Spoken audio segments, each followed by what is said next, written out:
네, 정치권 이슈와 정책 분석을 통해 여론의 심장을 저격하고 민심의 흐름을 날카롭게 꿰뚫어봅니다. 여심 저격. 김혜란 국민의힘 대변인 그리고 정은혜 전 더불어민주당 의원 두 분 모셨습니다. 반갑습니다. 안녕하세요. 자, 저희가 이렇게 매주 금요일마다 만나고 있는데 저는 두 분을 모시고 나서 저희가 이렇게 만나고 나서부터는 거의 매주 사상 초유의 역사를 쓰는 역대급의 이런 이슈들이 계속 이어지고 있는 그런 상황이 벌어지고 있습니다.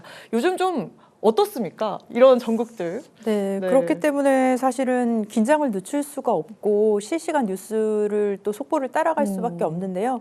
이것은 방송을 출연하기 위해 준비하는 저희들 뿐만이 아닐 겁니다. 아마 국민 여러분들도 예의주시하고 현 그 정치 상황에 대해서 많은 관심을 가지실 텐데 네. 어서 빨리 좀 안정을 찾았으면 좋겠습니다. 저희가 또 매주 금요일에 만나다 보니까 또 이런 이슈들을 더 많이 접하게 되는 것 같기도 하고요. 또 제가 한 5년 정도 이렇게 국회 방송과 함께하고 있는데 저도 이런 일이 좀 낯설기도 하고 좀 되게 좀 놀랍기도 합니다. 요즘 좀 어떻습니까? 이 전국을 바라보는 시선들.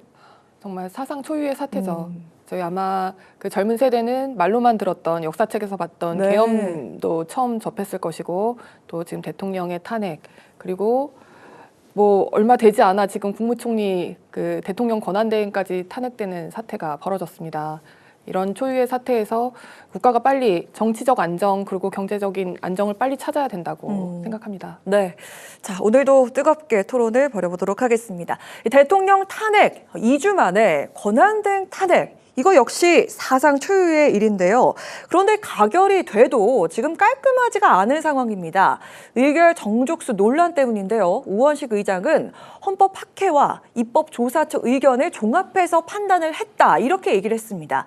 대통령 권한대행의 탄핵안 가결 기준, 민주당 측에서는 총리 기준으로 봤을 때 제적 과반의 151명, 국민의힘은 대통령 기준 제적 3분의 2, 200명 이렇게 봤는데 자 아직도 이게 논란이 가시지가 않고 있는 상황이거든요. 먼저 우리 정은혜 의원님부터 이야기를 들어보도록 하겠습니다. 네, 우리가 권력 구조를 볼 때 선출된 권력인가 선출되지 않은 권력인가를 먼저 봐야 할 것 같습니다. 네. 국회는 국민에 의해 선출된 권력이고 그에 합당한 이제 입법권을 행사하고 있는 기구죠. 그리고 대통령 같은 경우도 국민 여러분들께서 직접 선출한 권력입니다. 국무총리 같은 경우는 국회의 인준을 받긴 했지만 선출된 권력이 아니고 임명된 권력이라고 볼 수 있습니다. 그렇기 때문에 헌법 71조에 대통령이 권리되거나 사고로 인하여 직무를 수행할 수 없을 때에는 국무총리, 법률이 정한 국무위원 순서로 그 권한을 대행한다라고 되어 있습니다. 그렇기 때문에 국무총리가 대통령이 될 수는 없는 것이고요. 그 권한을 대행하기 때문에 사면권이라든지 인사권이라든지 법률안 제2구성요구권 등 권들을 사용할 수는 있겠지만 그 자체로 대통령이라고 볼 수는 없다고 저는 보여집니다. 네. 그래서 지금 같은 경우도 국무위원에 준하는 국회 제적의원 3분의 1 이상의 발의로 또 제적의원 과반수 이상의 찬성으로 지금 의결이 된 것인데 우원식 국회의장 같은 경우도 오늘 이런 투표를 하면서 충분히 국회와도 논의를 했고 국회 입법 관련된 부서와 그리고 다양한 전문가들의 의견을 듣고 청취를 하고 결정을 했다고 말씀을 하셨습니다. 그럼에도 불구하고 논란의 여지는 저는 충분히 있을 수 있다고 봅니다. 이 부분을 또 이 논란을 어디에서 또 해결을 해야 될지 또 헌법재판소에서 판결을 내려야 될지 이런 것들도 있겠지만 국민의힘 같은 경우는 지금 권한쟁의 심판과 가처분 소송을 걸겠다 이런 청구를 예상을 했다고 했는데 합니다. 네, 맞습니다. 근데 그것조차도 또 재판관 또 7인 이상의 어떤 또 출석이 필요한데 이 부분에 있어서도 조금 더 논의가 필요하다고 보여집니다. 너무나 좀 급하게 이루어진 측면이 없지는 않습니다. 그럼에도 불구하고 더불어민주당이 이런 결정을 할 수밖에 없었던 것은 지금의 혼란스러운 전국 상황을 신속하게 해결하고 안정을 찾고자 함이 아니었나 싶습니다. 이렇게 대치를 하게 된 상황 자체가 그동안에 선례가 없었지 않습니까? 그렇기 때문에 의견이 분분할 수밖에 없었을 것 같고요. 그리고 여당 의원들이 그 의장의 단상을 점거하는 그 화면 아까도 저희가 볼 수 있었는데 원천 무효 이렇게 외치더라고요. 이 상황 좀 어떻게 보셨습니까? 네, 저희는 일단 200명 이상의 3분의 2 정족수가 필요하다고 지금 일관되게 주장을 해왔습니다. 헌법재판소 산하의 헌법재판연구원에서 발행한 주석 헌법재판소법 의하면 탄핵 의결 정족수는 대행되는 공직자 기준으로 한다라고 되어 있어요. 이 대행되는 공직자라는 것은 여기서 말하자면 대통령이죠. 네. 예, 대통령직이 권한 대행되는 것이니까요. 그것은 대통령의 국가 원수로서의 모든 권한, 뭐 국군 통수권도 가지고 있지 않습니까? 그런데 그런 것을 할 때 그 헌법 위반의 사유를 가지고 탄핵을 의결하려면 그 가중된 요건을 해야 한다는 이야기입니다. 이게 법조계에서는 이러한 취지로 아예 주석서에 이 내용이 들어가 있고 또 국회 운영위 보고서에도 지금 대행되는 공직자 즉 대통령 기준으로 정족수를 해야 한다는 견해가 나왔죠. 네. 근데 여기서 오히려 소수설로 나온 것은 그 승계 이전, 그러니까 그 이전 직책에 있을 때 발생한 탄핵 사유라면 그러면 어쩌면 151석으로 할 수도 있다라는 견해도 있긴 있었습니다. 하지만 이번 탄핵 소추에 있어서 탄핵 그 사유로 들고 있는 5가지 중에 네. 적어도 몇 가지 그 내란 상설 특검에 있어서 특검을 임명하지 않았다라든지 아니면 헌법재판관 임명을 거부했다라는 요 2가지 사유에 있어서만큼은 적어도 그 대통령의 권한 대행에 있어서 그 권한을 행사함에 있어서 헌법 위반이다라는 그렇습니다. 이유로 지금 탄핵 소추를 네네. 한 것이기 때문에 당연히 제적 3분의 2 이상의 정족수가 필요하다고 하는 입장입니다. 네. 자, 이 역시 최종 판단은 헌법재판소의 몫이 될 텐데, 이 지금 권한대행 탄핵 자체가 워낙 또 처음 있는 일이다 보니까 이 판단에는 시간이 좀 걸릴 것 같다는 게 많은 시각입니다. 지금 그 표결 후에 규탄대를 위한 그 여당 측에서는 권한쟁의 심판 그리고 효력정지 가처분 신청 이걸 청구를 했다고 하는데, 자, 법 전문가이시지 않습니까? 우리 김혜란 대변인께서는 앞으로 이 법정 공방 가능성 그리고 이 앞으로의 좀 전망에 대해서 어떻게 예측을 하시는지 좀 들어보도록 하겠습니다. 네, 그 권한쟁의 심판은 당연히 가처분을 할 수 있는데 이때 효력정지 가처분을 했다는 이유는 그 효력은 무엇을 말하냐면 그 지금 한덕수 권한대행의 그 직무집행이 오늘부로 정지가 된 것인데요. 가결이 되면서 정지가 됐죠. 그 직무집행 정지의 그 효력을 정지하는 가처분을 하겠다는 겁니다. 네, 지금 직무가 집행됨으로써 권한대행의 권한대행으로 지금 넘어갔죠. 네. 2주 만에 국가 원수가 2번 바뀐 겁니다. 지금 국제사회에서 봤을 때 그러면 대한민국의 국가 원수가 누구이냐. 네, 오늘 이런 무리한 탄핵 소추를 의결함으로 인해서 지금 외견상 최상목 부총리가 지금 우리 국군 통수권자이자 국가 원수가 된 겁니다. 네, 이런 무리한 시도를 계속하는 이유 지금 국민들께서 다 알고 계실 겁니다. 헌법재판관 임명이 너무나 지금 시급한 이유 무엇이겠습니까? 지금 이재명 대표의 그 선거법 위반의 3심 재판이 있기 전에 탄핵 심판이 인용이 나고 그래서 조기 대선이 치러져야 한다는 그 정략적인 이유만으로 지금 헌법재판관의 그 조기 임명이 이렇게도 중요해진 것입니다. 그래서 지금 국제사회에서 우리 대한민국의 신인도가 어떻게 되든 지금 우리의 정치가 어떻게 흔들리던 상관없이 지금 이 2주 만에 그 권한대행의 권한대행을 요구할 정도로 지금 탄핵 소추를 무리하게 줄 탄핵을 예고하고 있는데요. 지금 민주당은 국가를 생각해야지 그 이재명 대표를 살리기 위한 이 당리당략의 목적으로 이렇게 탄핵을 남용해서는 안 됩니다. 네, 여당 측에서 이렇게 법적으로 공세에 나섰는데 어떻게 대응할 수 있을까요? 네, 오늘 그 전국의 법학전문대학원 교수 그리고 변호사 그리고 많은 법률가들 1233명이 정부청사에서 기자회견을 가졌습니다. 그러면서 한덕수 총리를 향해서 헌법재판관을 임명을 거부했다는 것, 이 부분에 있어서 문제점을 지적을 했는데요.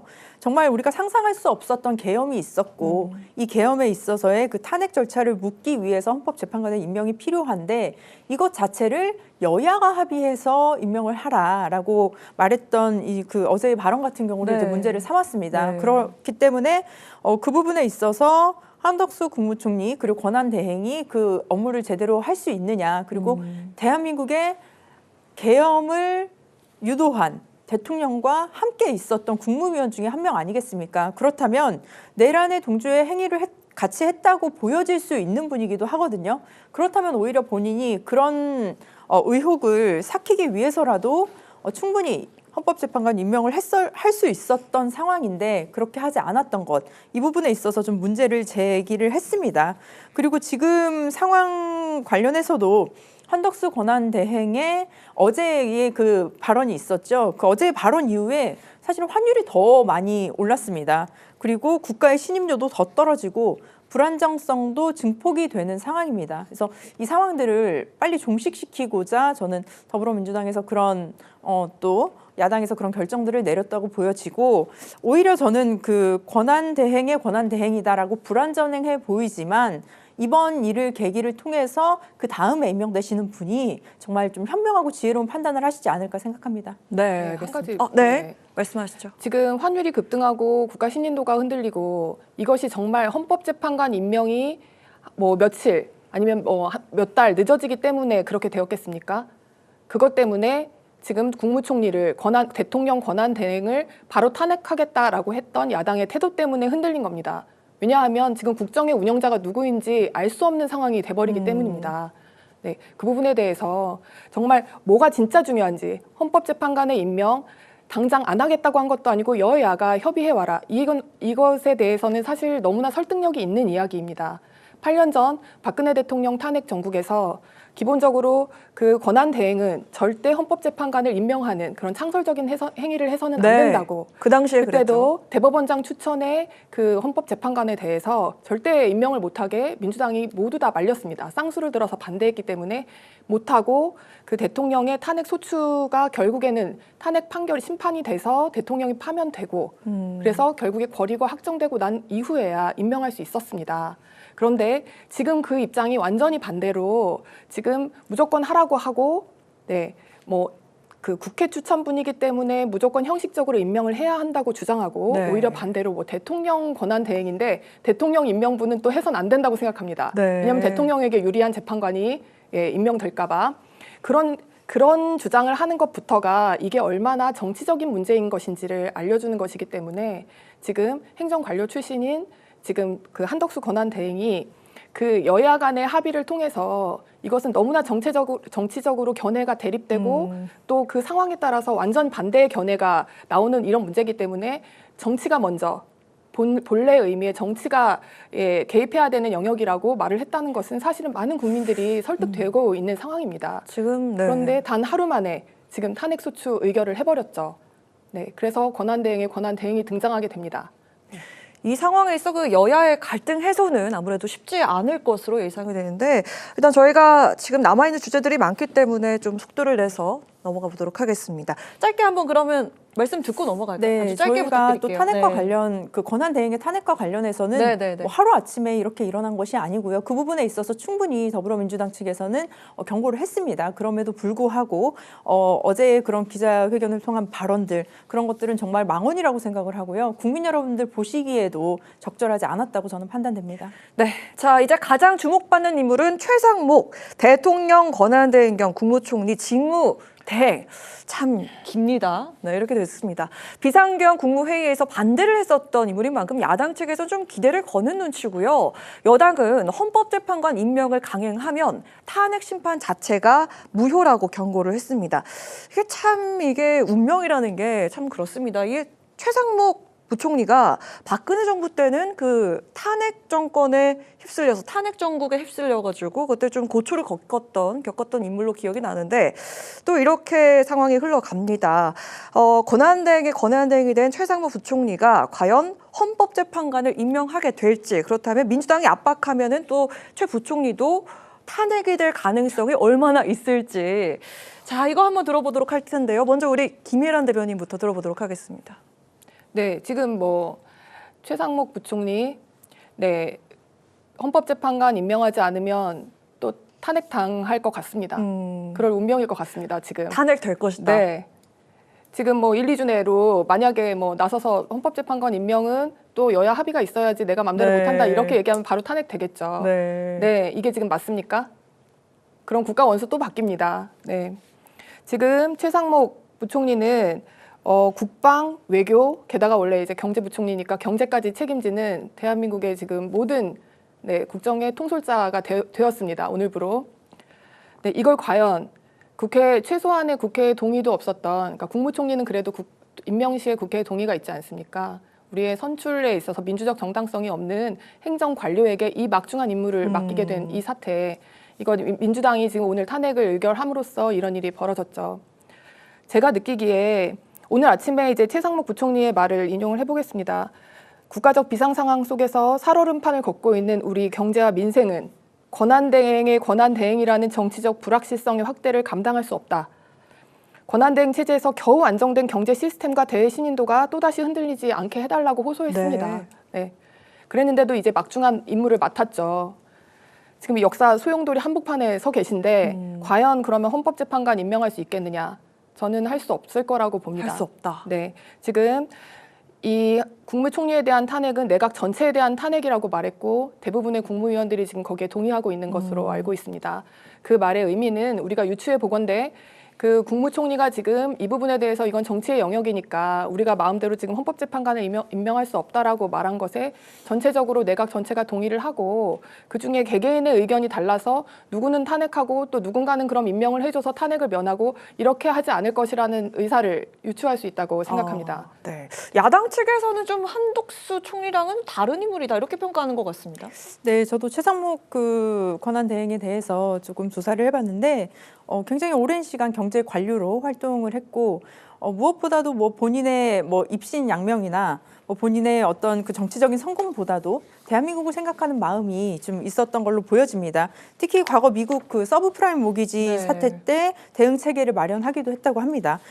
특히 이번에 그 계엄과 관련해서도 그 자리에서 국무회의장을 뛰쳐나왔다 뭐 이런 얘기들이 있긴 한데요. 그리고 계엄에도 분명히 반대 입장을 내렸다라는 얘기가 있습니다. 그렇다면 본인이 비상계엄에 있어서 반대를 던졌고 국무회의장도 뛰쳐나왔을 정도의 그런 분이라고 한다면 적어도 이번에 권한대행이 되었을 때 이 부분에 있어서 하루속히 수습하려는 의지와 노력을 보일 수 있지 않을까라는 생각이 듭니다. 저도 근데 뭐 확신은 할 수는 없겠죠. 그래서 네. 왜냐하면 내각의 어떤 그런 흐름과 그런 여론도 있을 테니까. 하지만 지금 기재부에서 오늘 바로 대변인이 발표를 했습니다. 정부조직법에 따라 경제부총리께서 권한대행이 됨에 따라 오늘 일정은 다음과 같습니다. 라면서 국무총리를 면담을 하고요. 그리고 안보 치안과 관련해서 합참의장과 통화를 하고 네. 그리고 외교부 장관, 국방, 행안부 장관과 서면을 지시를 했다고 합니다. 이게 지금 굉장히 신속하게 나온 대안인데요. 물론 오늘 오전에는 그런 염려가 있으셨다고 저도 생각을 합니다. 그래서 국무총리 탄핵 소추를 제고해 달라고 말씀을 하셨지만 그럼에도 불구하고 본인 스스로가 이런 두 번째, 세 번째 대안까지도 준비를 하고 계셨다는 점, 이런 점으로 미뤄봤을 때는 충분히 야당과 그리고 또 여당과도 또 대화가 통하실 수 있는 분이 아닐까라고 좀 기대해 봅니다. 네, 자 이어서 각 당의 현재 상황 잘 수습을 하고 잘 꾸려 나가고 있는지를 좀 점검해보는 시간 가져보도록 하겠습니다. 지금 전국은 더 혼돈으로 빠져들고 있는데 이재명 대표는 내란이 아직 안 끝났으니 발본색원하겠다 이렇게 얘기를 했고 여당은 줄 탄핵이 내란이다 이렇게 대응을 했습니다. 민주당은 연쇄 탄핵의 강공이 좀 부담되는 그런 상황일 테고 그리고 국민의힘 측에서는 쇄신보다 친윤이나 영남 결집을 좀 선택한 거 아니냐 이런 시각이 있는데요.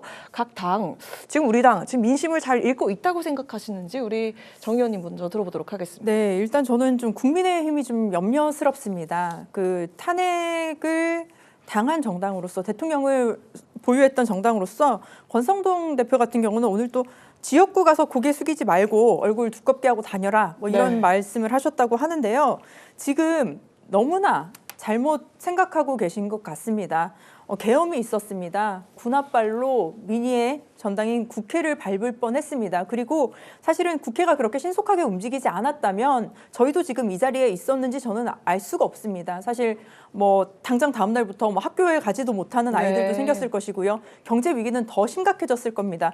그럼에도 불구하고 대한민국의 국민 여러분들과 국회가 신속히 나서서 이 문제를 해결했던 것인데 이런 상황 속에서도 국민들에게 어떤 죄송과 사과와 이런 표현을 넘어서 하지 못할지언정 지역구에 가서 고개를 숙이지 말아라. 저는 이게 정말 민심을 제대로 읽고 있는 것인지라는 좀 어려운 마음이 좀 들고요. 그리고 오히려 지금 이렇게 탄핵이 계속 되고 있는 상황 속에서 더 그 문제의식을 좀 인지를 해야 될 것 같습니다. 무엇이 잘못되고 지금 본인들이 어떻게 민생을 살펴야 하는지, 민주당 같은 경우는 지금 또 추경도 얘기를 하고요. 민생에 관해서 계속 얘기를 하고 있습니다. 오늘 그 통과된 법안 중에서도 예금자 보호법이라든지, 그리고 또 국민 여러분들께서 그 채무로 인해서 어려움을 겪으신 분들을 구제할 수 있는 법안들도 많이 통과시켰습니다. 이런 측면에 조금 더 신경을 써야 하는 것이 아닌가 싶습니다. 네. 네. 오늘 그 대통령 권한 대행을 탄핵 소추로 날린 민주당이 할 말은 아닌 것 같습니다. 민생을 신경 쓰려면 그렇게 하시면 안 되죠. 네. 지금 이 혼돈 속에서 사실은 계엄을 막은 당이라고 말씀하셨지만 그 당시에는 우리 당도 나서서 당대표부터 나서서 열심히 계엄을 막기 위해서 노력했던 걸 국민 여러분들께서는 다 아실 겁니다. 지금 이후에 우리 당이 비대위 체제가 되어서 아직 비대위원장이 그 전국이 승인을 못 받아서 지금 공백이 있는 상태라서 그 대처에 미흡함이 있는 건 사실입니다.